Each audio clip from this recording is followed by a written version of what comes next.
Hello Bangladesh. বাংলাদেশে নির্বাচনী একটা আমেজ চলতেছে সবার মধ্যে। তো ভাই, আপনিও ভোটার, নতুন ভোটার, হয়তোবা হাসিনা সরকার যাওয়ার পরে নতুন ভোট দেবেন, অনেক বছর ভোট দেন নাই, নিজের ভোট নিজে দিবেন। কিন্তু সব থেকে বড় কথা কি জানেন? ধরেন আপনার এক ভোটে কেউ এমপি হবে না, অনেকগুলো ভোট লাগবে। ধরেন 10,000 মানুষের 10,000 ভোট পায় একজন এমপি হয়েছে, তার মধ্যে আপনার একটা ভোট আছে। তো ওই লোক এমপি হওয়ার পরে যত চুরি ডাকাতি করবে, ছিনতাই করবে, তারপরে হচ্ছে ওর সাঙ্গপাঙ্গ যারা আছে এরা করবে, এদেরকে প্রশ্রয় দিবে, দুর্নীতি করবে, দেশের টাকা লুট করবে, বাইরে পাচার করবে, গরিবের হক মাইরে খাবে, এই যা কিছু করবে, আপনি যদি আপনার একটা ভোট যদি আপনি তাকে দেন, তাহলে এর যে পাপ হবে এর একটা পার্সেন্টেজ কিন্তু আপনাকে পেতে হবে।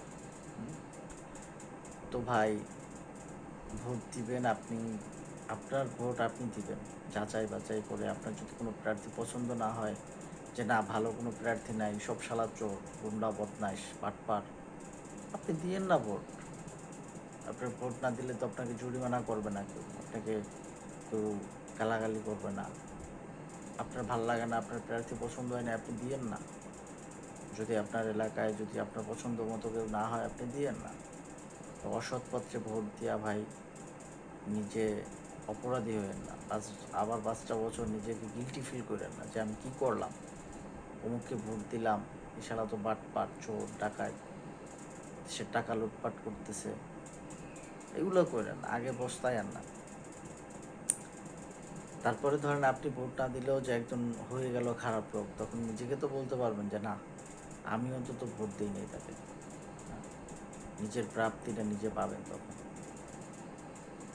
তাই ভোট দেওয়ার আগে নিজে যাচাই করুন, কারো কথায় কান দিয়েন না, যে কে কি বললো, লোক দেখেন না, মার্কা দেখেন, এই করেন সেই করেন।